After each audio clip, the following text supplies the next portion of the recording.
محمد وعلى آل محمد كما باركت على إبراهيم وعلى آل اللهم اغفر لي ذنوبي اللهم إني التواب الأمين الطاهر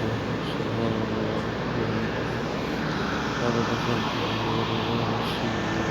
وسبحان الله وتعالى مما أنفسنا ومما